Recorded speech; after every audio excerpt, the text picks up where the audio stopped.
ஜாம்பவான் நேயர்களுக்கு வணக்கம். இன்று நம்முடைய சிறப்பு நேர்காணலுக்கு வருகை தந்திருப்பவர் ஜாம்பவான் திரு அருண் அவர்கள். வணக்கம் சார். வணக்கம் நந்தினி. நல்லா இருக்கீங்களா? நல்லா இருக்கமா. நிகழ்ச்சிக்கு உங்களை வரவேற்கிறோம். தமிழகத்தில் இப்போ தேர்தல் பிரச்சாரங்கள் பரப்புரை ரொம்ப தீவிரமாக போயிட்டே இருக்கு. தமிழகத்திற்கு நரேந்திர மோடி அவர்கள் அடுத்தடுத்து தொடர்ந்து பயணங்களை மேற்கொள்கிறார். ஒரே ஒரு முறை மட்டும்தான் ராகுல் காந்தி பயணம் மேற்கொண்டார். ஒரே முறையிலே ராகுல் காந்தி எல்லாரும் மனதையும் ஈர்த்து விட்டாரா? பிரதமர் மோடியால யாருடைய மனதையும் ஈர்க்க முடியவில்லையா? தொடர் பயணத்திற்கு என்ன காரணம்? அதாவது ராகுல் காந்தியோட நீங்க மோதியை கம்பேர் பண்றீங்க அப்படின்னா சரி, அந்த ஒரு யாத்திரை போனாரு. முதல்ல தெற்குல இருந்து வடக்கு போனாரு, அதுக்கப்புறமா கிழக்குல இருந்து மேற்குன்னாரு. அவர் போன இடத்துல எல்லாம் பாஜக வெற்றி காங்கிரஸ் தோல்வின்றதை பாக்குறோம். எத்தனை நாள் அவர் யாத்திரை போனாரு. ஸோ அத்தனை நாள் யாத்திரை போனதுமே ஈர்க்க முடியாதவரா ஒரே ஒரு நாள்ல ஈர்த்துற போறாரு. அவர் இங்கேயே தங்கினாலுமே இருக்க முடியாது. சொல்ல போனா அமேதி அப்படின்றது அவங்களுடைய குடும்ப தொகுதின்னு சொல்லுவாங்க. அதுலயே அண்ணன் தோத்து போயிட்டாரு. இந்த தடவை அமேதியில நாமினேஷன் ஃபைல் பண்ணுவாரா, இல்ல வயநாடு எலெக்ஷன் முடிஞ்ச பிறகு ஃபைல் பண்ணுவாரா? அதுல வேற ராபர்ட் வத்ரா நான் நிக்க போறேன் அமேதியில அப்படின்னு வேற சொல்லிட்டு இருக்காரு. இதையெல்லாம் பார்த்துட்டு நீங்க ராகுல் காந்தி ஒரே தடவையில் ஈர்த்து விட்டார் அப்படின்னா எனக்கு சிரிப்பு தான் வருது. சரி, காலையில் மோடி மாலையில் ஈடி, இது எப்படி சார் திமுகவை வீழ்த்துவதற்கான ஒரு யுக்தியா பாஜக ட்ரெண்டிங்கா பயன்படுத்துதா? காலையில் மோடி மாலையில் ஈடி, மொத்தத்துல ஒரே இடி, ரெண்டு பக்கமும் இடி அப்படின்னு வச்சுக்கலாம். அது இடி அப்படின்றது இன்னைக்கு நேரத்தை வந்துட்டு இருக்காங்க, காலங்காலமா இருக்காங்க. ரைட், இவங்க இடி சிபிஐ ஐடி இதையெல்லாம் பயன்படுத்துறாங்க. இதெல்லாம் பாஜகவுடைய பி டீம் சி டீம் அப்படின்லாம் சொல்லிட்டு இருக்காங்க. கரெக்டு. அந்த பிஎம்எல்ஏ சட்டம் எத்தனை நாள் ஆச்சு? அந்த இடியை சரியாக பயன்படுத்தவில்லை ஒத்துரு அப்படின்னு சொன்னா காங்கிரஸ் ஆட்சி காலத்துல அதுக்காக அவங்கள குறை சொல்லுவீங்களா, இல்லை அதை பயன்படுத்துகிறார் அப்படின்றதுனால பாஜகவை குறை சொல்லுவீங்களா? நீங்க இடியோட வெப்சைட்ல போய் பாருங்க. அதுல அவங்க எத்தனை ரெய்டு நடத்திருக்காங்க, எத்தனை பேர் மேல கேஸ் போட்டிருக்காங்க அப்படின்னு பார்க்கும்போது ஆச்சரியமான தகவல் என்னன்னா, முன்னாள் இந்நாள் அரசியல்வாதிகள் அவர்களுக்கு எதிரான வழக்குகள் ரெய்டுகள் அப்படின்றது ரொம்ப ரொம்ப கம்மி. அரசியல் சாராதவர்களுக்கு எதிரான ரெய்டுகள் வழக்குகள் அப்படின்றது தான் அதிகம். ஆனாலும் பாத்தீங்கன்னா ஏதோ அரசியல்வாதிகள், அதுவும் எதிர்கட்சி அரசியல்வாதிகளுக்கு எதிராக தான் இடியை பயன்படுத்துகிறார்கள் அப்படின்ற மாதிரி ஒரு சீன் கிரியேட் பண்ணிட்டு இருக்காங்க. அஃப்கோர்ஸ் இங்க தமிழகத்துல அப்படித்தான் பண்ணுவாங்க. ஃபேக்ட் என்னன்னு தெரிஞ்சுக்கணும். வெப்சைட்லாம் போய் தேடி பார்த்தீங்கன்னா அப்போ உண்மை என்னன்னு தெரியும். ஒரு பக்கம் அதிமுக நாங்க தான் 40க்கு 40 ஜெயிப்போம், 40 தொகுதி எங்கள்னு சொல்றாங்க. இன்னொரு பக்கம் திமுக சொல்கிறது. இதற்கிடையில் பாஜக என்ன சொல்ல விரும்புது? பாஜக 40க்கு 40 அஃப்கோர்ஸ் போட்டி போடுற எல்லாருமே அப்படிதாங்க சொல்லுவாங்க. ஆர்சிபி எடுத்துக்கிட்டீங்கன்னா இது வரைக்கும் ஜெயிச்சதே கிடையாது. ஆனாலும் அவங்க ஒவ்வொருத்தரையும் கோப்பையை நாங்கள் வெல்வோம் அப்படின்னு நம்பிக்கையோட தானே வராங்க. அதனால அதை யாரும் குறை சொல்ல முடியாது. தேர்தலுக்கு முன்னாடி எல்லாரும் அப்படிதான் சொல்லுவாங்க. ஏங்க ஒரே ஒரு தொகுதியில நாமினேஷன் ஃபைல் பண்ண போறோம் அப்படின்னு சொன்ன ஒரு வேட்பாளர், சுயேட்சை வேட்பாளர், அவரே ஏதோ தங்க சுரங்க வெட்ட போறாங்க, எல்லாருக்கும் 1 கிலோ தங்க கொடுக்க போறேன் அப்படின்னு சொல்லலையா? அதனால அதெல்லாம் சொல்லலாம்.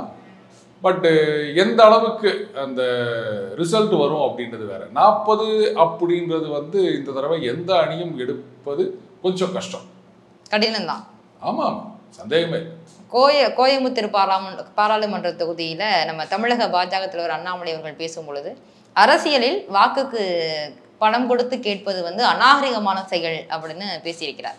சில நாட்களுக்கு முன்பாக திருநெல்வேலி பாராளுமன்ற தொகுதியில நம்ம பாஜக சட்டப்பேரவை தலைவர் திரு நயினா நாகேந்திரனுக்கு சொந்தமான 4 கோடி ரூபாய் சிக்கியது அப்படின்னு ஒரு தகவல் பரவியது. இது இரண்டுமே கொஞ்சம் முன்னுக்கு பின் முரணா இருக்கு. இது நிலவரம் என்ன, உண்மை நிலவரம்? Very good. 4 கோடி ரூபாய் கைப்பற்றப்பட்டுள்ளது. அது ஏதோ 3 கோடியே 99 லட்சம் சம்திங் ஏதோ சொன்னாங்க. அந்த பணத்துக்கும் எனக்கும் சம்மதம் இல்லை அப்படின்னு நயினார் நாகேந்திரன் அவர்கள் சொல்லியிருக்காரு. அப்போ இன்வெஸ்டிகேஷன் முடியணும். அதுக்கப்புறம் இவங்க தேர்தல் ஆணையத்துக்கும் தகவல் கொடுத்துருக்காங்க. அதுலதான் அது யாருடைய பணம், எதற்காக எடுத்து செல்லப்பட்டது அப்படின்ற விஷயம் எல்லாம் தெரிய வரும். நம்பர் 1. நம்பர் 2, பணம் இருந்ததுனாலேயே அது வேட்பாளர்களுக்கு வாக்காளர்களுக்கு கொடுக்க வைத்துள்ள பணம் எப்படி முடிவு பண்ண முடியும்? இப்போ எலெக்ஷன் அப்படின்னா எவ்வளவு செலவு இருக்கும், பிரச்சாரங்களுக்கு அந்த வாகனங்கள், பெட்ரோல் போடுறது, அந்த மாதிரி ஏகப்பட்ட செலவு இருக்கலாம். சொல்லப்போனா இதுல நயினார் நாகேந்திரன் எனக்கும் அதுக்கும் சம்பந்தம் இல்லை அப்படின்னு சொல்லிட்டார். அதை கவனிக்கணும். ஸோ அதுக்கு மேலே தான் இந்த பணம் எதுக்காகலாம் இருக்கும் அப்படின்றதுக்கு நிறைய காரணங்கள் சொல்லலாம். இப்போ ராஜீவ் சந்திரசேகர் ட்ரிவேண்ட்ரம் கான்ஸ்டிட்யூன்சியில் ஃபைட் பண்ணாரு இல்லையா, பாஜக சார்பில். அவர் பார்த்தீங்கன்னா அவருடைய வருமானம் அப்படின்னு காமிக்கும் போது ஒரு குறிப்பிட்ட வருஷத்துல 680 ரூபா, எவ்வளோங்க, வெறும் 680 rupees காமிச்சிருக்காரு. உடனே எல்லாரும் பார்த்தீங்களா அவர் அப்படி இந்த பதவியில் இருக்கார் அந்த பதவியில் இருக்கார். என்னங்க ஒரு வருஷத்துக்கு 680 ரூபா அப்படின்னா ஒரு மாசத்துக்கு 50 சில்லாயிரம் ரூபா வருது. இதெல்லாம் என்ன நம்புற மாதிரி இருக்கா அப்படின்லாம் கேட்டாங்க. ஆனால் லாஜிக்கலாக யாருமே யோசிக்க மாட்டேங்கிறாங்க. ஏன்னா பிஸ்னஸ் லாஸ் அப்படின்றத வந்து நீங்க அடுத்தடுத்த வருடங்கள்ல ஆப்செட் பண்ணலாம்.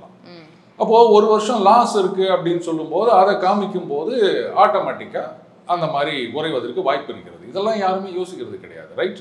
ஸோ அந்த மாதிரி இன்வெஸ்டிகேஷன் முடியட்டும், அது யாரோட பணம், எதுக்கு எடுத்துட்டு போனாங்க அப்படின்றது தெரியட்டும். அடுத்தது வாக்காளர்களுக்கு பணம் கொடுப்பது அநாகரிகம்னா கரெக்ட். நான் என் தொகுதிக்கு வந்து நிறைய செஞ்சிருக்கேன், மக்களோட ஒரு கனெக்ட்லேயே இருக்கேன், எந்த ஒரு நல்லது கெட்டதுனால நான் கலந்துக்கிறேன், அடிக்கடி அட்லீஸ்ட் மாசத்துக்கு ஒரு உதவியாக என் தொகுதிக்கு போறேன், ஜனங்களோட டச்லேயே இருக்கேன் அப்படின்னும் போது நான் எதுக்கு காசு கொடுக்கணும்? அப்போ ஜனங்க யோசிப்பாங்களே, நம்ம எம்பி இல்லை எம்எல்ஏ அவர் எப்போ பார்த்தாலும் வராருப்பா, எதுனாலும் நம்ம நேரம் அவரை போய் பார்க்கலாம், இல்லை அவரும் வராரு அப்படின்னு ஆட்டோமேட்டிக்காக காசு கொடுக்க வேண்டிய அவசியம் கிடையாது. அதனால காசு கொடுப்பது அநாகரிகம் மட்டும் இல்லை, சட்டவிரோதமும் கூட. அந்த மாதிரி தேவையில்லாமல் மக்கள் பிரதிநிதிகள் நடந்துக்கிறாங்க அப்படின்னு சொன்னா பிரச்சனையே கிடையாது. இப்போ எல்லா தொகுதிகளையும் பார்க்க வேண்டிய தமிழக பாஜக தலைவர் அண்ணாமலை அவர்கள் கோவை தொகுதியில் மட்டும் கொஞ்சம் அதிக மும்முரமாக முழு மூச்சாக செயல்படுகிறார். இதுக்கு என்ன அர்த்தம்? நான் மட்டும் வெற்றி பெற்றால் போதும் அப்படிங்கிற சுயநல போக்கா, இல்ல மற்ற தொகுதிகளில் அவரவர் தொகுதிகளை அவங்களே பார்த்துக் கொள்வார்கள் அப்படிங்கிற தன்னம்பிக்கை? எத்தனை நாள் அவர் மொத்தத்துல பிரச்சாரம் பண்ணாரு, அதுல எத்தனை நாள் கோயம்புத்தூர்ல இருந்தாரு கணக்கு போட்டு பாருங்க. சொல்ல போனா சமீபத்துல தான் கோயம்புத்தூர் போயிருக்காரு. அதுக்கு முன்னாடி அவருடைய ப்ரோக்ராம் அப்படின்றது இருக்கு, எந்தெந்த தொகுதிகள் ஒரு பிரச்சாரம் செய்கிறார் அப்படின்னு. அதனால இதை வந்து ஒரு பெரிய இஷ்யூவெல்லாம் பார்க்க முடியாதுங்க. எல்லா தொகுதிகளிலும் தான் அவர் பிரச்சாரம் பண்ணிட்டு இருக்காரு. அதனால ஏதோ கோயம்புத்தூருக்கு மட்டும் தனி கவனம் செலுத்துகின்றார் அப்படின்ற குற்றச்சாட்டை என்னால ஏத்துக்க முடியாது. அந்த மாதிரி எதுவும் கிடையாது. அப்படிலாம் ஒண்ணு கிடையாது. நாம் தமிழர் கட்சியுடைய தலைமை ஒருங்கிணைப்பாளர் சீமான் அவர்களை நம்முடைய தமிழக பாஜக தலைவர் அண்ணாமலை அவர்கள், சீமான் அவர்கள் வந்து மேடையில் சிரிக்க வைக்கிற பேச்சை தரக்கூடிய ஒரு பேச்சாளர். அவர் நீங்க பேச்சாளராக தான் பார்க்கணும், ஒரு கட்சியின் தலைவராக, ஒரு மாற்று அரசியல் உருவாக்கக்கூடிய ஒரு தலைவராக பார்க்க கூடாது அப்படின்னு பேசியிருக்கிறார். அதுக்கு நாம் தமிழர் கட்சி தலைமை ஒருங்கிணைப்பாளர் சீமான் அவர்கள், நான் அதை செஞ்சிருக்கேன், அதை கூட அவங்க பண்ணலையே அப்படின்னு கொஞ்சம் கேலியா சொல்லியிருக்கிறார். அண்ணாமலை அவர்கள் அதை கூட செய்யலையா? அண்ணாமலை அவர்கள் செஞ்சாரா இல்லையா அப்படின்றதுக்கு முன்னாடி நாம் தமிழர் தலைவர் சீமான் அவர்கள் என்ன பண்ணார் அப்படின்றத யோசிக்கணும். அதாவது நான் இன்னைக்கு ஒன்று சொல்றேன், இங்க நீங்க ஒரு கேள்வி கேட்குறீங்க, ஒரு பதில் சொல்றேன் அப்படின்னா, வேற ஒரு சேனல்ல ஒரு கேள்வி கேட்கும் போது அப்படியே தலைகீழா மாத்தி சொன்னேன் அப்படின்னா என்னை பார்த்து சிரிப்பாங்களா மாட்டாங்களா? இப்போ சீமான் அவர்கள் வந்து அவருடைய கட்சி வேட்பாளரா ஒருத்தர் அந்த நாமினேஷன் ஃபைல் பண்ண போகும்போது தமிழே படிக்க தெரியல அவருக்கு அப்படின்ற ஒரு குற்றச்சாட்டு வந்தது. அதுக்கு வந்து அண்ணன் முட்டு கொடுக்குறாரு. அவர் ஏதோ வெளிநாட்டுல படிச்சவர், அதனால தமிழ் இல்லை அப்படின்னு சொல்லிட்டு. கரெக்ட், வெளிநாட்டுல படிச்சார், அதனால தமிழ் படிக்க வாய்ப்பு இல்லை அப்படின்றத ஓரளவுக்கு ஏத்துக்கலாம். இருந்தாலும் வந்து தாய் தந்தையர் தமிழர் அப்படின்னும் போது, வீட்டுல பேசுகின்ற மொழி தமிழ் அப்படின்னும் போது அப்போ படிப்பதற்கும் கற்றுக் கொடுத்துருக்கலாம். இன்னைக்கு வந்து அமெரிக்கா உட்பட எவ்வளோ வெளிநாடுகளில் நம்ம தமிழ் மக்கள் இருக்காங்க. ஏன் அவங்க பசங்களுக்கெல்லாம் வந்து வீட்டில் அவங்க தமிழ் கற்றுக் கொடுக்குறது இல்லையா? சரி, ரைட்டு, ஏதோ வந்து 2 பேரும் வந்து வேலையில் மும்முரமாக இருந்தாங்க, பிஸியாக இருக்காங்க, அதனால தமிழ் கற்றுக் கொடுக்கல அப்படின்னு வச்சுக்கினா கூட, அதுக்கப்புறம் சொன்னாரு பாருங்க ஒன்று, என்னுடைய 2 மகன்களும் வந்து தமிழ் படிப்பதற்கு தமிழகத்தில் பள்ளிக்கூடம் இல்லை அப்படின்னாரு.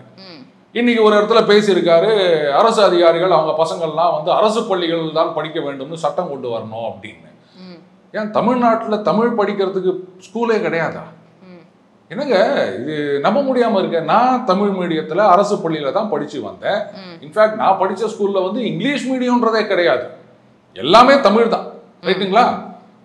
அப்போ என் பையன் தமிழ் படிப்பதற்கு பள்ளிக்கூடம் இல்லைன்னா இவர் எந்த நாட்டுல இருக்காரு? தமிழ்நாட்டுல தானே இருக்காரு. இதனை புதுசா சொல்றாரு. இல்லை இவரும் வந்து அந்த வேட்பாளர் மாதிரி ஓமன் நாட்டுல இருந்துட்டு ஏதாவது வீடியோ ரிலீஸ் பண்ணிட்டு இருக்காரா? சரி, அப்படியே வந்து இல்லைங்க எனக்கு வந்து அரசு பள்ளிகளில் படிக்க விருப்பம் இல்லை, அதனால வந்து என் பையனை நான் தனியார் பள்ளியில் சேர்த்தேன், அங்கே வந்து தமிழ் வழி இல்லை அப்படின்னு சொன்னால் செகண்ட் லாங்குவேஜ் தமிழ் எடுத்துருக்கலாம்ல. கூட இன்னொன்று சொன்னார், ஏதோ வீட்டில் வந்து நாங்கள் ஏதோ பேசி கற்றுக் கொடுக்குறோன்னு. சரி, வீட்டில் மட்டும் தமிழ் பேசணும்னு அவசியம் கிடையாது. வெளில போனால் தமிழில் தானே பேசின்னு இருக்கிறோம், இல்லை வெளில யாரோடையும் பேசுறது இல்லையா? என்ன விதமான முட்டு இது எனக்கு புரியலையே. இவர் பேசுறாரு, அரசு அதிகாரிகள் அவங்க பசங்கள்லாம் வந்து அரசு பள்ளிகளில் படிக்கணும்னு, அரசியல்வாதிகள் அவங்க பசங்களை அரசு பள்ளிகளில் சேர்க்கணும்னு சொல்ல மாட்டார் அவரு. இவர் மட்டும் தனியார் பள்ளியில் சேர்த்து விடுவார், அதுக்கப்புறம் வந்து தமிழ் படிக்காமல் மற்ற மொழி எடுத்து படிக்க வைப்பார். ஆனால் அரசு அதிகாரிகள் மட்டும் கவர்மெண்ட் ஸ்கூலுக்கு கொண்டு போனால் தமிழ் படிக்க வைக்கணும். என்னங்க நியாயம் இது? இப்போ புரியுதுங்களா எப்படி முன்னுக்கு பின்முறை பேசுறாருன்னு? இதே சீமான் அவர்கள் தான் ஒரு மீட்டிங்கில் சொல்றாரு, உழைக்கிறதுக்காக நான் என்ன மொழி ஒன்றா கற்றுப்பேன், ஆனால் என் இனம் தழைக்க நான் தமிழ் கற்க வேண்டும் அப்படின்னு மூச்சு பிடிக்க பேசினாரு. கட்சியில் பிள்ளையே வந்து தமிழ் படிக்க வைக்கல அப்படின்னு சொன்னா அப்போ இவர் பேசுறதை நீங்கள் எப்படி எடுத்துக்க முடியும்? ஒரு அரசியல்வாதிகளோட கணக்குல எல்லாம் சேர்க்கவே முடியாது. அங்கங்க போகும்போது ஏதோ ஒண்ணு தமாஷ் பண்ணிட்டு இருக்கிறாரு, அவ்வளவுதான். ஜனங்க சிரிக்கணும், இப்படி ரக்கையை தூக்கிட்டுனடா அப்படின்னாரு. எங்க போகுதுன்னு தெரியல, நான் ரக்கைக்கு நான் ஏஞ்சலா? அவரை போயிட்டு நீங்க ஒரு அரசியல்வாதி கணக்குல சேர்த்தீங்கன்னா, அண்ணாமலை சொல்றதை நான் முழுக்க ஏத்துக்கிறேன். இந்த விஷயத்துல இப்படி தமாஷ் பண்ணிட்டு போறாரு, போற இடத்துல எல்லாம் ஜனங்களை சிரிக்க வைக்கிறாரு. ஜனங்களை வந்து காமெடி படத்துக்கு தானே இன்னைக்கு கூட்டம் அதிகமா வருது. ஸோ அதனால ஏன்னா அவர் படம்லாம் வந்து காமெடி படம் எடுத்தது கிடையாது, அது பெருசா ஓடாததுனால இப்போ அந்த மாதிரி அவர் ஃபாலோ பண்ண ஆரம்பிச்சிருக்காரு போல இருக்கு. அப்படியே ஜாலியா சிரிச்சுட்டு போக வேண்டியதுதான். 400 இடங்களுக்கு மேல் இந்திய பாராளுமன்ற தேர்தலில் பாஜக தலைமையிலான கூட்டணி வெற்றி பெறும் அப்படின்னு பாரத பிரதமர் மோடி அவர்கள் தொடக்கத்துல பேசியிருக்கிறார். இப்போல்லாம் அந்த மாதிரி எந்த இடத்துலையுமே அவர் பேசுறது இல்லை, அவரே பயந்துட்டாரு போல அப்படின்னு தமிழக முதல்வர் திரு மு.க. ஸ்டாலின் அவர்கள் சமீபத்தில் ஒரு தொலைக்காட்சி ஒன்றில் பேட்டி கொடுத்திருக்கிறார். அப்போ அவர் சொல்றது மாதிரியே பாரத பிரதமர் அவர்கள் பயந்துட்டாரா, பயத்துல இருக்காரா? 2019 ராகுல் காந்தி அவர்களை பிரைம் மினிஸ்டரியல் கேண்டிடேட் அப்படின்னு முன்மொழிந்தவர் அன்றைக்கு எதிர்கட்சி தலைவராக இருந்த இன்றைய நமது முதல்வர் மு.க. ஸ்டாலின் அவர்கள். இந்த தடவை ஏன் சொல்லல? ஏன் இந்த புள்ளி கூட்டணி ஆட்சிக்கு வராது அதனால எதுக்கு அப்படின்னு நினைச்சிட்டாங்களா? இல்ல பிரைம் மினிஸ்டரியல் கேண்டிடேட்னு முன்னாடியே யாரையாவது சொல்ல போயிட்டா அப்புறம் இருக்கிற கூட்டணியும் டபால்னு ஒன்று போயிடுமே அப்படின்னு நினைச்சாரா? இதே நமது முதல்வர் அவர்கள் இங்கே முதல்வராக பதவி ஏற்ற பிறகு பார்த்தீங்கன்னா இவர் பிரதமராக வேண்டும், திராவிட மாடலை வந்து இந்தியா முழுக்க எடுத்து செல்ல வேண்டும் அப்படின்லாம் சொல்லியிருந்தாங்க. துபாய் போகும்போது நீங்க அடுத்த வரும்போது பிஎம்ஆ வரணும்னு சொன்னாங்க அப்படின்லாம் நம்ம வீடியோலாம் பார்த்தோம். அமைச்சர்களே சொன்னாங்க இவர் வந்து பிரதமராக வேண்டும் அப்படின்னு. ஆனா இன்னைக்கு என்னடானா இவர் கை காட்டுபவர் தான் பிரதமர்னு சொல்லி நிற்கிறாங்களே, அதுக்கு என்ன சொல்லுவீங்க நீங்க? புள்ளி கூட்டணி பயந்துச்சு அப்படின்னு சொல்ல முடியுமா? நாங்க போற இடத்துல எல்லாம் ஒவ்வொரு தடவையுமா 400 சொல்லிட்டு இருக்க முடியும்? அவங்க சொல்லிட்டாங்க. இப்போ ஒரு டீம் வந்து ஐபிஎல் எடுத்துக்காங்களேன், இன்னைக்கு சாயங்காலம் இறங்குறாங்க அப்படின்னு சொன்னா அந்த மேட்ச் ஆரம்பிக்கிறதுக்கு முன்னாடி மைக்கை கொண்டு போய் நீட்டி கேட்பாங்க, உங்களுடைய டார்கெட் என்ன, ஃபர்ஸ்ட் பேட்டிங்னா அப்படின் போது அவங்க சொல்லுவாங்க, இந்த பிச்சில் இது வந்து பேஸ் பவுலருக்கு சாதகமாக இருக்கும், அதனால வந்து நாங்கள் ஃபஸ்ட்டு பேட்டிங் பண்ணால் will try to put on ஒரு 210 ஆன் போர்ட் அப்படின்வாங்க. இல்லை நாங்கள் வந்து ஃபஸ்ட்டு பவுலிங் அப்படின்னு சொன்னால் we will try to restrict them within 170 அப்படின்வாங்க. இந்த மேட்ச் நடந்துட்டு இருக்கும்போது ஒவ்வொரு ஓவருக்கு நடுவில் கொண்டு போய் யாராவது கேட்பாங்களா அவங்க டார்கெட் என்ன அப்படின்னு? முதல்ல சொல்லிட்டாங்கல்ல டார்கெட் என்னன்னு, அவ்வளோதான். முடிஞ்சா நீங்கள் அதை கலாய்ச்சி பாருங்க, 400 உங்களால் அடைய முடியாது அப்படின்னு சொல்லி பாருங்க. இப்போ இங்கே என்ன சொல்லிட்டு இருக்காங்க, 200க்கு மேல பாஜக ஜெயிக்காதுன்னு. சரி, நீங்க எவ்வளவு ஜெயிப்பீங்க? பாஜக 200க்கு மேல ஜெயிக்கல அப்படின்னு சொன்னா மீதி 300 சில்லற வந்து புள்ளி கூட்டணி ஜெயிக்க போகுதுன்னு தானே அர்த்தம். சரி, ஒய்எஸ்ஆர்சிபி விடுங்க, அந்த பிஜேடி விடுங்க, இப்படி ஒரு சில கட்சிகள் போக குறைஞ்சது ஒரு 300 சீட்டாவது புள்ளி கூட்டணி ஜெயிக்கும்னு அர்த்தம் இல்ல. பாஜக 200க்குள்ள ரெஸ்ட்ரிக்ட் ஆயிடுச்சுன்னா அப்ப சொல்ல வேண்டியதானே, நாங்க தான் வரப்போறோம், நாங்க தான் அடுத்தது ஆட்சி அமைக்க போறோம், இவர் தான் பிரதமர்னு சொல்ல வேண்டியதானே. திருப்பி 200 அவங்கள தானே சொல்லி நிற்கிறீங்க. நீங்க எவ்வளவு எடுக்க போறோம்னு உங்களுக்கே சொல்ல தெரியல. அப்போ புள்ளி கூட்டணி பயந்துச்சுன்னு சொல்ல முடியுமா? இப்போ ஜாலியா எடுத்துட்டு போக வேண்டியதான் அதெல்லாம். இப்போ ஓட்டு கேட்க போகிற இடங்களிலெல்லாம் திமுக நாடாளுமன்ற உறுப்பினர்களை, காங்கிரஸ் நாடாளுமன்ற உறுப்பினர்களை வந்து மக்கள் வந்து சுற்றி வளைத்து பிடித்து விடுகிறார்கள், கோரிக்கைகளை நிறைவேற்றல அப்படின்னு கோவப்படுகிறார்கள். இன்னும் ஒரு சில ஊர்கள்லாம் ஓட்டு கேட்கவே வர வேண்டாம் அப்படின்னு அதிருப்தியில் இருப்பதாக ஒரு செய்தியெல்லாம் வெளியாகுதுல்ல, இது எப்படி பாஜகவுடைய வெற்றி வாய்ப்பை உறுதி செய்கிற ஒரு நிகழ்வாக பார்க்குறீங்களா?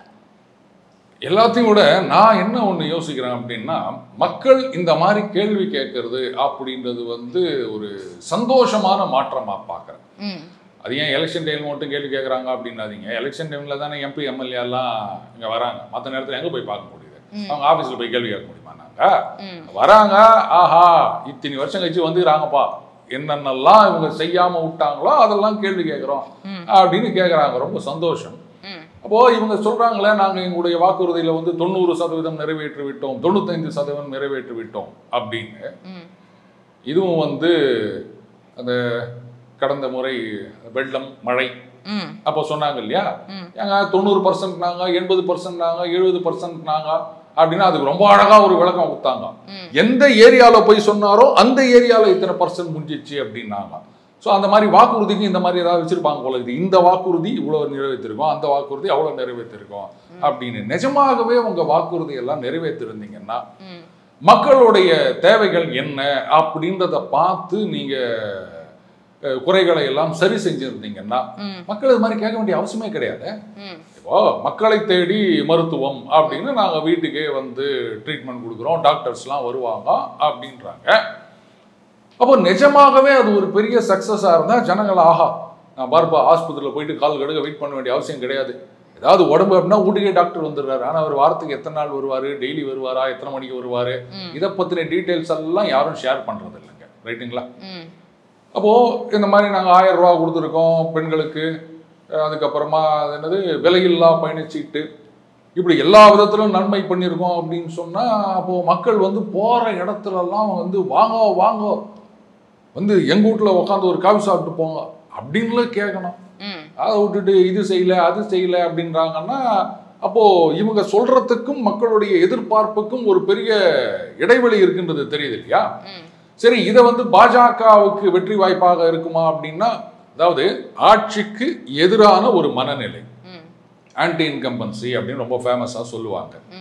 அப்போ இதெல்லாம் எந்த பக்கம் போகும் அப்படின்னா, நார்மலா பாத்தீங்கன்னா பிரதான எதிர்கட்சி தான் இதனுடைய பலனை அறுவடை செய்வார்கள்.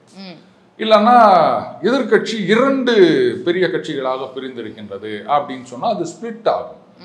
ஆனா திமுக ஆட்சிக்கு வந்த காலத்திலேருந்தே அதிமுக வந்து ஒரு சரியான எதிர்கட்சியா செயல்படலைன்றதை நம்ம பார்க்கிறோம். அது நிறைய காரணம் சொல்லலாம். அவருக்கு வந்து அந்த கட்சி சின்னம், அப்புறம் இரட்டை தலைமை, இந்த பிரச்சனை எல்லாம் இருந்தது. அதெல்லாம் இருக்குதாங்க செய்யும், எந்த கட்சியில பிரச்சனை இல்லை. அப்படி பார்க்க போனா காங்கிரஸ்ல இல்லாத உட்கட்சி பூசலா, கோஷ்டி சண்டையா அவங்க எல்லாம் மேனேஜ் பண்ணி நிற்கிறாங்கல்ல. ஸோ இதெல்லாம் வந்து ஒதுக்கி தள்ளிட்டு மக்கள் பிரச்சனைக்கெல்லாம் குரல் கொடுத்துருக்கணும். எங்க கொடுத்தாங்க? ஒண்ணு வேணாம், அந்த பரந்தூர் எடுத்துக்கோங்க, எத்தனை நாளா போராட்டம் பண்ணி நிற்கிறாங்க. அதிமுகவுடைய ஸ்டாண்ட் என்ன எனக்கு சொல்லுங்க. என்னைக்காவது அந்த மக்களுக்கு ஆதரவா இறங்கி இவங்க போராடினாங்களா? நான் என்ன சொல்றேன்னா, எதிர்கட்சிகள் அப்படின்னா ஒண்ணு அங்க போய் பார்த்து அப்பா பரந்தூர் மக்களுடைய பிரச்சனை நியாயமானது, அதனால அவங்க கோரிக்கையை ஏற்க வேண்டும் அப்படின்னு அவங்களுக்கு ஆதரவா குரல் கொடுத்துருக்கணும், சட்டமன்றத்துல பேசி இருக்கணும். இல்லைன்னா இல்லைங்க அங்க ஏர்போர்ட் வந்துதாங்க ஆகணும் அப்படின்னு சொன்னா அப்போ மக்களை போய் பார்த்து பாருங்க இது மாதிரி டெவலப்மெண்ட் அப்படின்னா அதெல்லாம் சிலது கொஞ்சம் பார்த்து தான் நடந்துக்கணும். அதனால கவர்மெண்ட்ல வந்து உங்களுக்கு வேற இடம் கொடுப்பாங்க, நஷ்டஈடு கொடுப்பாங்க, அதனால நீங்க போராட்டத்தை கைவிடுங்க அப்படின்னாவது சொல்லியிருக்கணும். ஒண்ணுமே சொல்ல காணாம அப்ப எதிர்கட்சியா நீங்க ஒண்ணுமே ஃபங்க்ஷன் பண்ணாம எலெக்ஷன் வரும்போது டகால்னு தூசு தட்டி எடுத்து நாங்க தான் எதிர்கட்சி, நாங்க தான் எதிர்கட்சி, ஏதோ நானும் ரவுடி தான் வடிவேலு சொல்ற மாதிரி இருக்கு. அப்ப என்ன ஆகும்? எதிர்கட்சியாக இத்தனை நாள் செயல்பட்டு கொண்டிருந்த கட்சி எது? இது பாஜக. நம்ம ஆரம்பத்துல இருந்து பார்க்கிறோம். அப்போ அவங்களுக்குத்தான் இந்த எதிர்ப்பு வாக்குகளை அறுவடை செய்யக்கூடிய வாய்ப்பு இருக்கின்றது. ஸோ நேச்சுரலி இந்த ஆளுங்கட்சிக்கு எதிரான எதிர்ப்பு அப்படின்றது பாஜகவுக்கு சாதகமான ஒன்று தான். வெற்றி வாய்ப்பு பாஜகவுக்கு அதிகமா இருக்குன்னு நினைக்கிறீங்களா? நிச்சயமா. ஏன்னா எந்த அளவுக்கு எதிர்ப்பு அதிகமாக இருக்கின்றதோ அந்த அளவுக்கு அவங்க பக்கம் வாக்கு சதவீதம் கூட போகின்றது. இந்தியா கூட்டணிங்கிறது ரொம்ப வலுவான கூட்டணி அப்படின்னு தமிழகம் முழுவதும் ஒரு பரப்புரை மேற்கொண்டுகிட்டு இருக்காங்க. அதை முறியடிப்பதற்காக பாஜக தலைமையிலான கூட்டணி என்னென்ன மாதிரியான முன்னெடுப்புகள்லாம் எடுத்திருக்காங்க? நீங்க தான் சொல்றீங்க புள்ளி கூட்டணி ஸ்ட்ராங்கா இருக்கு அப்படின்னு. சரி, இந்த கூட்டணியில யார் யாரெல்லாம் இருக்காங்க? காங்கிரஸ், திமுக, கம்யூனிஸ்ட், திரிணாமுல் காங்கிரஸ், அதுக்கப்புறம் உத்தவ் தாக்கரே. சரி, திருச்சி விஷயத்துல என்ன ஆச்சு? வைகோ என்ன சொன்னார்? காங்கிரஸ் பிட்ரேடு தமிழ்நாடு இன் எவரி ஃப்ரண்ட்னு சொன்னாரு. உடனே காங்கிரஸ்ல என்ன சொன்னாங்க? வைகோ சந்தர்ப்பவாதின்னு சொன்னாங்க. இதுதான் புள்ளி கூட்டணி ஸ்ட்ராங்கா இருக்கிறதுக்கு லட்சணமா? சரி, நேரா கொஞ்சம் பஸ்ஸை பிடிச்சி கேரளா போங்க. கம்யூனிஸ்ட், காங்கிரஸ் 2 பேரும் இந்த கூட்டணியில தானே இருக்காங்க. எதிர்த்து யார் சண்டை போடுறாங்க? மெயின் பார்ட்டியே இவங்க 2 பேர் தானே. இவங்க 2 பேரும் இங்க அடிச்சுப்பாங்களாம். ஆனா வந்து மத்தியில வந்து ஒன்னா சேர்ந்துப்பாங்களாம் அப்படின்னா அதெல்லாம் நடக்கிற காரியமா? சரி, இங்க கேரளால 2 பேரும் எதிர்க்க சண்டை போடுறவங்க மேற்கு வங்காளத்துல 2 பேரும் ஒன்னா சேர்ந்துக்கின்னு இதே புள்ளி கூட்டணியோட இன்னொரு கட்சியான திரிணாமுல் காங்கிரஸை எடுத்து போட்டி போடுவாங்களா? அப்புறம் நாளைக்கு ஒன்னா வந்து சேர்ந்துக்கின்னு நாங்க தான் ஆட்சி அமைப்போம் அப்படின்வாங்களா? இது எங்க இருக்குது புள்ளி கூட்டணி ஸ்ட்ராங்கா? மம்தா பானர்ஜி சொல்லிட்டாங்க 2 சீட்டு தரேன் அப்படின்னாங்க. அவர் உடனே அதிர் ரஞ்சன் சௌத்ரி சொன்னார், நிறைய 2 சீட்டா? நாங்களே தனியான இந்த 2 சீட்டு வச்சோம், நீங்க 2 கொடுக்குறீங்க நீங்க. அப்ப நான் அதுவும் கிடையாது, கூட்டணிக்கே கிடையாதுன்ட்டாங்க. எங்க ஸ்ட்ராங் ஆகுது? உத்தரப்பிரதேசத்துல எடுத்துக்காங்க, இந்த புள்ளி கூட்டணியில இருந்த கட்சிகளே கபால அண்ணாட பக்கம் பாஜகவுக்கு போயிட்டாங்க. நீங்க போய் ஸ்ட்ராங்கா இருக்குது ஸ்ட்ராங்கா இருக்கு, இது எதுவுமே பண்ண வேணாம். அவங்க போக்குல அவங்கள விட்டுட்டாலே போதும். அவங்களா ஒருத்தர் சண்டை போட்டீங்கன்னு பாஜகவுக்கு வெற்றிக்கணி அப்படியே தங்க தாம்பாளத்துல எடுத்து குத்துருவாங்க. இவங்க சும்மா இருந்தாலே போதும். விளவங்கோடு இடைத்தேர்தலில் தனக்கு வாய்ப்பு வழங்கப்படும் அப்படிங்கிற நம்பிக்கையில காங்கிரஸிலிருந்து வெளியேறி பாஜகவில் இப்போது வாய்ப்பு இழந்திருக்கக்கூடிய விஜயதரணி அவர்களுக்கு பாஜக என்ன செய்ய போகுது? அது அவங்கதான் கேட்கணும். நீங்க வந்து கட்சிக்கு வந்துட்டதுனாலேயே வந்து உடனே அந்த சீட்டை உங்களுக்கு தான் கொடுக்கணும் அப்படின்ற கட்டாயம் எல்லாம் ஒண்ணும் கிடையாது. எப்பவுமே ஒரு கட்சியில இருந்து இன்னொரு கட்சிக்கு போறாங்க அப்படின்னு சொன்னா எனக்கு இது கிடைக்குமா அது கிடைக்குமா அப்படின்னு நினைச்சு போறதுன்றது வந்து சரி வராது. அதனால அவங்களுக்கு கொடுத்தாலும் அது தப்புன்னு சொல்ல மாட்டேன், கொடுக்காட்டாலும் தப்புன்னு சொல்ல மாட்டேன். ஏன்னா இதுல நிறைய விஷயங்கள் இருக்கின்றன. நார்மலா என்ன பண்ணுவாங்கன்னா, அவங்க ஏற்கனவே அந்த தொகுதியில நின்றவங்க இது வந்து எப்போ வந்து அதே தொகுதிகளை கொடுப்பாங்க அப்படின்னு சொன்னா இதுக்கும் பிரசிடென்சஸ் இருக்கு. மத்திய பிரதேசத்துல இந்த மாதிரி இடத்துல பாத்தீங்கன்னா ஒட்டுக்கா கட்சியை ஒட்சிங்கன்னு வருதோ அப்போ வந்து ராஜினாமா பண்றது, அந்த மாதிரி வேகன்சி வரும்போது அந்த தொகுதியில நின்றவங்களுக்கே அந்த சீட்டு கொடுக்கறது அப்படின்றத பார்த்துருக்கோம். இங்க அந்த மாதிரி எல்லாம் ஒன்றும் நடக்கல, இவங்க மட்டும்தான் வந்திருக்காங்க. ஸோ கொடுத்தாலும் தப்பு இல்லை, கொடுக்காட்டாலும் தப்பு இல்லை. அது எல்லாத்துக்கும் தயாரா இருக்கணும் அவங்க. அதனாலதானே கட்சி மாறி போயிருக்காங்க. எம்எல்ஏ பதவி தான் முக்கியம் நினைச்சுதான் அவங்க இந்த கட்சியில இருந்திருப்பாங்க. ஒருவேளை எம்பி பதவியை குறி வச்சாங்களோ அது நமக்கு தெரியாதுங்க. பொறுத்திருந்து பார்ப்போம். அதே மாதிரி ஒரு சமூக வலைத்தளத்தில் ஒரு செய்தி பரவிக்கிட்டு இருக்கு. கோவையில் பாஜக தலைவர்கள் கூட்டணி கட்சி தலைவர்களை மதிப்பதில்லை, எனவே கூட்டணி திருமத்திற்கு உட்பட்டு அரசியல் பணியில் இருந்து நாங்கள் மௌனமாய் விலகுகிறோம் அப்படின்னு பாமக மாவட்ட செயலாளர் கோவை ராஜ் வந்து ஒரு அறிவிப்பு வெளியிட்டதாக ஒரு செய்தி சமூக வலைதளங்களை பரவலா பரவி இருக்கு. அதை எப்படி பாக்குறீங்க? அதாவதுங்க, வாய்க்கு வந்ததை அச்சு விடு. நான் ஜெயிக்கணும் அப்படின்னா என்னுடைய திறமையில என்னுடைய ஸ்ட்ரென்த்ல ஜெயிக்கணுமே தவிர அர்த்தமனை வந்து சொக்காய் பூச்சி இழுத்து பின்னாடி நிறுத்தி போட்டு ஜெயிக்கிறது இந்த ஓட்டப்பந்தயத்துல அப்படின்றதெல்லாம் போங்காட்டம். புரியுதுங்களா? அதே நீங்க சொன்ன அதே பிரமுகர் கட்சி லெட்டர் பேட்ல ஒரு மறுப்பு அறிவிப்பு கொடுத்திருக்கார். அதுல என்ன சொல்லியிருக்காருன்னா, இந்த மாதிரி வந்து ஏதோ வாட்ஸ்அப்ல வந்ததை வச்சுக்கின்னு யாரோ செய்தி எல்லாம் போட்டுனுக்கிறாங்க, அப்படியெல்லாம் கிடையாது, நான் களத்தில் தான் இருக்கின்றேன், பிரச்சாரம் செய்கின்றேன் இணைந்து அப்படின்னு அவர் கிளாரிஃபை பண்ணியிருக்காரு. அப்போ என்ன தெரியுதுன்னா, கோயம்புத்தூர்ல வந்து பாஜக வெற்றி முகத்தை எட்டி கொண்டிருக்கின்றது. அதனால எப்படியாவது இதை தடுத்து நிறுத்தணுன்றதுக்காக பொய் செய்தியை போட்டுனுக்கிறாங்க அப்படின்றது பார்த்தாலே தெரியலையா? நான் தான் ஜெயிக்க போறேன் இந்த தொகுதியில அப்படின்னு சொன்னா நான் எதை பத்தியும் கவலைப்பட வேண்டிய அவசியம் கிடையாது. நான் யாருக்கும் வந்து பொய் வாக்குறுதி கொடுக்க வேண்டிய அவசியம் கிடையாது, பொய் செய்தி பரப்ப வேண்டிய அவசியம் கிடையாது. நான் அதையா ஜெயிக்க போறேன், அதெல்லாம் நீ ஏன் கண்டுக்கிற, கம்முன்னு போ அப்படின்னு சொல்லிட்டு போவோம். நமக்கு சான்ஸ் குறையுதுன்னும் போதுதான் எப்படியாவது அர்த்தவங்களை காலப்புச்சி இழுத்து விடலாமா அப்படின்னு யோசிப்போம். ஸோ அந்த மாதிரி ஒரு வேலையா தான் இதை பாக்குறேன் நான். இப்போ தமிழகத்தை பொறுத்த வரைக்கும் பாஜக தலைமையிலான கூட்டணி அமைக்கிறது ஒரு சில யூகங்கள் வந்து அண்ணாமலை தலைமையில் நிகழ்ந்ததா இல்ல அதிமுக விலகியதனால் தானா நிகழ்ந்த ஒன்றா? அதிமுக கூட்டணிக்கு வேண்டாம் அப்படின்றது வந்து அண்ணாமலை அவர்களுடைய செயல்பாடுகள் ஆரம்ப காலத்துல இருந்தே நீங்க பார்க்கலாம். ஏதோ அதிமுக போனதுனால இவங்க இந்த மாதிரி கூட்டணி வச்சாங்கன்றது கிடையாது, தேவையே இல்லை அப்படின்றதுதான் அண்ணாமலை அவர்களுடைய ஒரு வியூ பாயிண்டாவே இருந்திருக்கு. பல நேரங்கள் இவங்க தான் வந்து டெல்லி வரைக்கும் போனாங்க, அங்க போனப்போ அண்ணாமலை அவர்களை எதிர்க்க உட்கார வச்சுதான் பேசினாங்க அப்படின்றதெல்லாம் நம்ம பார்க்கிறோம். ஸோ ஏதோ அண்ணாமலை வந்து அதிமுக போயிட்டதுனால இப்படி ஒரு நிலைக்கு தள்ளப்பட்டார் அப்படின்றது இல்லை. இன்னும் சொல்ல போனா நீங்க போறதுன்னா போங்க அப்படின்றதுலதான் அவர் ஆரம்பத்துல இருந்து இருந்திருக்கின்றாருன்னு தான் தெரியுது. ஸோ இவரை பொறுத்த வரைக்கும் இவர் கிளியரா இருக்காரு. ஊழலுக்கு எதிரான ஒரு இயக்கம் இதை நம்ம பண்ண போறோம், அதனால தனியாவே பாஜகவை வளர்க்கணும். எத்தனை காலத்துக்கு வந்து கூட்டணின்னு அப்படியே உட்காந்துட்டு இருக்கிறது தேவையில்லை. இப்போ ஒடிஷா எடுத்துட்டீங்கன்னா அங்கே வந்து பிஜு ஜனதாதளோட கூட்டணி இருந்ததுங்க. அதுக்கப்புறம் 2 பேரும் கூட்டணி ஆட்சியெல்லாம் இருந்திருக்காங்க. அதுக்கப்புறம் 2 பேரும் பிரிஞ்சு வந்த பிறகு காங்கிரஸுடைய ஓட் பேங்கை கொஞ்சம் கொஞ்சமாக பாஜக இழுத்து கொண்டு இருக்கின்றது. அதே மாதிரி மகாராஷ்டிராவில் பார்த்தீங்கன்னா சிவசேனா பாஜக அப்படின்றது காலங்காலமாக இருந்து வந்த கூட்டணி. அதில் பார்த்தீங்கன்னா சிவசேனா மேஜர் பார்ட்னர், பாஜக மைனர் பார்ட்னர். என்னாச்சு, ஒரு காலகட்டத்தில் ஒட்சின்னு வந்துட்டாங்க. இப்போ தனியாக அவங்க நிற்கலையா?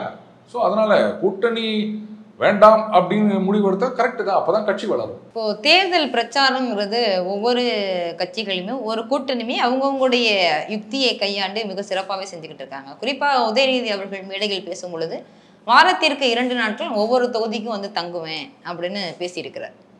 அது சாத்தியம் தானே? அதை எப்படி பார்க்குறீங்க?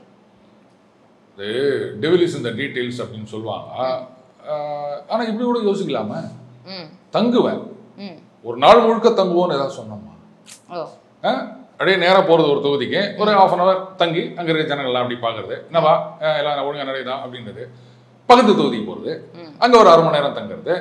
இப்படியே ஒரு நாளைக்கு வந்து ஒரு 10 தொகுதி கவர் பண்ணலாம்ல, அட்லீஸ்ட் ஒரு 5 தொகுதியாவது கவர் பண்ணலாம்ல. அப்புறம் அடுத்த நாள் வர வேண்டியது ஒரு 1/2 மணி நேரம் 1 மணி நேரம் தாராளமாக கவர் பண்ணலாம். ஆனால் 40 தொகுதி கஷ்டம், ஆனாலும் செய்யலாம்.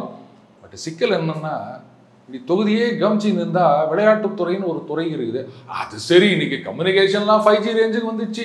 அதனால இருந்த இடத்துல இருந்தே ஃபைல் எல்லாம் பார்க்கலாம், டிசிஷன்லாம் கன்வே பண்ணலாம். அது ஒரு பெரிய விஷயம் கிடையாது. இன்ட்ரெஸ்டிங்காக இருக்கும்னு நினைக்கிறேன். ஜெயிக்கட்டும், அப்புறம் பார்க்கலாம் என்ன நடக்குதுன்னு. பாரத பிரதமர் மோடி அவர்கள் தமிழகத்திற்கு அடிக்கடி அடுத்தடுத்து வந்து போகிறார் அப்படின்னு சொன்னோம். இப்போ சமீபத்தில் ரோட் ஷோ, அது எல்லாருமே வந்து புதுசாக பார்த்தாங்க. இது எதனால ரோட் ஷோங்கிற ஒன்றும் அது நம்ம தமிழக தேர்தலில் பாராளுமன்ற தேர்தலில் இறக்கியிருக்காங்க? ஏங்க புதுசாக ஒரு யுக்திகள் வேணும் அப்படின்றதுக்காக அந்த பீகார்ல இருந்து ஒரு ஆரிய பார்ப்பன வியூகம் அமைப்பாளர் அவங்களெல்லாம் கூட 2019, 21 முக்கியமாக கொண்டாந்து இறக்கலையா? அப்போ யாராவது கேட்டாங்களா? என்னங்க இது புதுசாக இருக்குது, கட்சியில் வந்து எவ்வளோ மூத்த தலைவர்கள் இருக்காங்க, எத்தனை வருஷமா அண்ணா அவர்கள் காலத்திலிருந்து அரசியல் செய்தவர்கள்லாம் இருக்காங்க, அப்படி இருக்கச்சே இப்படி ஒருத்தர் இறக்கணுமா அப்படின்னு கட்சியிலையும் யாரும் கேட்கல, வெள்ளியும் யாரும் கேட்கல. ஸோ அந்த மாதிரி ரோட் ஷோ அப்படின்றது வந்து பல இடங்கள்ல இருக்கிற ஒரு விஷயம்தான். அதாவது ஒரு தலைவரை பார்க்கணும் அப்படின்னு வராங்க. அது பாருங்க, முன்னாடிலாம் வந்து தேர்தல் பிரச்சாரம் பொதுக்கூட்டம்னு நடக்கும். அது இல்லாமலேயே வந்து தேர்தல் இல்லாத காலங்களில் கூட தலைவர்கள் வந்து மீட்டிங் போடுறது அப்படின்றது நிறைய இருக்கும். இது மாதிரி ஒருத்தர் கூட்டம் போடுறாருன்னா, நான் நம்ம தூட்டு பையனாக இருக்கும்போது பார்த்துருக்கேன். எம்ஜிஆர் அவர்களை பார்த்துருக்கேன், கலைஞர் அவர்களை பார்த்துருக்கேன். ஒரு பொதுக்கூட்டம் அப்படின்னா இப்போ மாதிரிலாம் அந்த டெம்போவில் வச்சு கடத்துறது, இது கொண்டு வருது, அதுக்கப்புறம் அந்த குட்டியான லாரி அதெல்லாம் கிடையாதுங்க. இந்த மாதிரி சொல்லுவாங்க. இப்போ வெறும் இப்போ ஒரு அம்பாசிடர் காரு ஜீப்பில் அனௌன்ஸ் பண்ணிட்டு போவாங்க. அங்கே மீட்டிங் மேடை இருக்கும். சாயங்காலம் ஆன உடனே கடன்னு கூட்டம் வந்து சேர்ந்துருங்க. காரணம் என்னன்னு கேட்டிங்கன்னா, அப்பெல்லாம் வந்து இந்த மாதிரி சோசியல் மீடியா கிடையாது, மீடியாவே கிடையாது. ஒரே ஒரு தூர்தர்ஷன், ரேடியோ, அவ்வளோதான். அதில் வந்து நீங்கள் இந்த தலைவர்கள் பேசுகிறதெல்லாம் பார்க்க முடியாது. அப்போ தலைவர்களை நேராக பார்க்கணும், அவங்க பேசுகிறத கேட்கணும் அப்படின்னு சொன்னால் இந்த மாதிரி பொதுக்கூட்டங்கள் தான் ஒரே ஒரு சான்ஸ். அப்போ மக்களும் தானாக வருவாங்க, யாரும் கூட்டி வர வேண்டிய அவசியம் கிடையாது. அவங்க என்ன பேசுகிறாங்கன்னு அப்போல்லாம் இந்த 10 மணி ரெஸ்ட்ரிக்ஷன்லாம் கிடையாது. நைட்டு ரொம்ப நேரம் காத்திருந்து அதுக்குள்ள ஒருத்தர் வந்து சொல்லுவார், தலைவர் வருகிறார் அப்படின்னு ஒருத்தர் சொல்லிட்டே இருப்பார். ஏன்னா அதுக்கு முன்னாடி இன்னொரு ஊரில் ஒரு பொதுக்கூட்டத்தில் கலந்துக்கிறதா இருக்கும். அந்த மாதிரி விஷயங்கள்லாம் இருக்குது. இப்போ அதுக்கான அவசியமே கிடையாதுங்க. அந்த மாதிரியான பொதுக்கூட்டங்கள் அப்படின்றது ஏதோ தேர்தல் நேரத்தில் சில இடங்கள்ல நடக்குது, மற்றபடி கட்சி மாநாடுன்னு நடக்குது. மற்ற எந்த இடத்துல வந்து அரசியல் கட்சி தலைவர்கள் தேர்தல் இல்லாத நேரங்களில் ஒரு பொதுக்கூட்டங்களில் கலந்துக்கிறாங்க சொல்லுங்க பார்க்கலாம். ஏதாவது 2 கட்சி இணைகிறது அப்படின்னா ஒன்று இருக்கு, மற்றபடி எங்கேயாவது நீங்கள் பார்க்க முடியுமா? அடுத்தது ஜனங்களை வந்து இப்போ எல்லாம் டிவிலேயே பார்த்துடுறோம், திறந்தா எல்லா சேனல்லையும் அவங்க தான் வராங்க. அது மொபைலை எடுத்தாலும் யூடியூப்பை திறந்தா இது மாதிரி எல்லாரையும் நம்ம இருந்த இடத்துலேருந்தே பார்த்துக்கலாம். அப்படியே வண்டியில் போய் நிற்கிறோம் அப்படின்னா பின்னாடி உட்காந்துன்னு பார்த்துக்கலாம், பஸ்ஸில் உட்காந்து பார்க்கலாம். அதனால ஒரு பொதுக்கூட்டம்னா அவங்க நேரம் வர வேண்டிய அவசியம் கிடையாது. அப்போ மக்கள் வந்து ஒரு தலைவர் மீது எந்த அளவுக்கு ஒரு பற்று வைத்திருக்கிறார்கள் அப்படின்றத காண்பிக்கக்கூடிய ஒரு அளவுகோல் அப்படின்னா இந்த ரோட் ஷோ அப்படின்னு சொல்லலாம். இத்தனை கிலோமீட்டர் இங்கேருந்து இங்கே வராரு அப்படின்னு சொன்னால் ரொம்ப ஸ்லோவாக தான் போகுங்க அந்த வண்டி. அப்போ மக்கள் வந்து காத்திருந்து அவரை பார்ப்பதற்காக அப்படின்னும் போது அப்போ அந்த தலைவருக்கு ஒரு பெரிய சப்போர்ட் இருக்கு அப்படின்ற ஒரு அறிகுறின்னு வச்சுக்கலாம். ஸோ அதில் ஒன்றும் தப்பு இருக்கிறதா தெரியல. சொல்லலாம் பார்த்தீங்களா இங்கே ஆளே இல்லை அங்கே ஆளே இல்லை அப்படின்னு. கரெக்டு, எல்லா இடத்துலையும் நடந்து நிற்குது. மீட்டிங் ஆரம்பிக்கிறதுக்கு முன்னாடி ஒரு வீடியோ எடுப்பாங்க, பார்த்தீங்களா காலி அப்படின்னு. இப்போல்லாம் பார்த்தீங்கன்னா இந்த டீப் ஃபேக்குன்றாங்க, அப்புறம் அந்த இது எடிட்டிங் அப்படின்றாங்க, எதோட எதை கலக்குறாங்க, எது நிஜம் எது பொய்ன்னு தெரிய மாட்டுது. அதனால் அங்கே நேரம் இருக்கவங்களுக்கு தெரியும். அண்ட் மோடி அவர்களை பொறுத்த வரைக்கும் இந்தியாவில் எங்கே போனாலும் அவருக்கு ஒரு ஆதரவு இருக்கின்றது. அது நீங்கள் கேரளாலேருந்து அந்த பக்கம் காஷ்மீர் டு கன்னியாகுமரி அப்படின்னு சொல்லுவாங்க. நம்ம இப்படி சொல்லுமே, கேரளாவும் வந்து எதிர்கட்சி ஆளுகின்ற மாநிலம் தானே. அங்கே போனாலுமே அவருக்கு இவ்வளோ ஆதரவு இருக்குது அப்படின்றத பார்க்குறோம். கட்சி அப்படின்றதையும் தாண்டி மோடி அவர்களுக்கு தனிப்பட்ட முறையில் செல்வாக்கு இருக்கிறது. ஸோ அதனுடைய ஒரு ரெஃப்ளெக்ஷனாக தான் இந்த ரோட் ஷோவில் நான் இவ்வளோ உறுதியாக ஒரு நம்பிக்கையாக சொன்னதுனால, ஜாம்பவானா இருக்கிறதுனால உங்கள்கிட்ட இதை கேட்டால் சரியாக இருக்குன்னு தோணுது. நான் இப்போ கட்சிகளுடைய கூட்டணியெல்லாம் சொல்கிறேன். யார் யாருக்கு எத்தனை தொகுதிகள் வாய்ப்பு கிட்டும் அப்படின்னு ஒரு மதிப்பீடு சொல்ல முடியுமா? வாடாங்க, இது வந்து நீங்க போட்டியெல்லாம் வேற வச்சுக்கிறீங்க. நான் பாட்டுக்கு ஏதோ லீக் பண்ணி விட்டு அது என்னது பணம் பழம் உட்கார காக்காய் விழுந்தா மாதிரி வேணவே வேணாம் இதெல்லாம் சொல்லக்கூடாது. போட்டி கஷ்டப்பட்டு எல்லாரும் மூளையை கசக்கி ஆன்சர் எழுதிட்டோம். என்னப்பா நான் சொல்றதே கரெக்ட் தானே? மகிழ்ச்சி, பொறுத்திருந்து பார்ப்போம். இனி வரும் காலங்களில் அரசியல் தலைவர்கள் மக்களை நேரடியாக அடிக்கடி சந்திக்கிறார்களா, கோரிக்கைகளை நிறைவேற்றுவார்களா, என்ன மாற்றம் வருகிறது, வெற்றி வாய்ப்பு யாருக்கு கிட்டுது அப்படிங்கிறத காத்திருந்து பார்ப்போம். இவ்வளவு நேரம் கலந்துக்கிட்டு நிறைய விடயங்களை பகிர்ந்து கொண்டமைக்காக மிக்க நன்றி. நன்றி.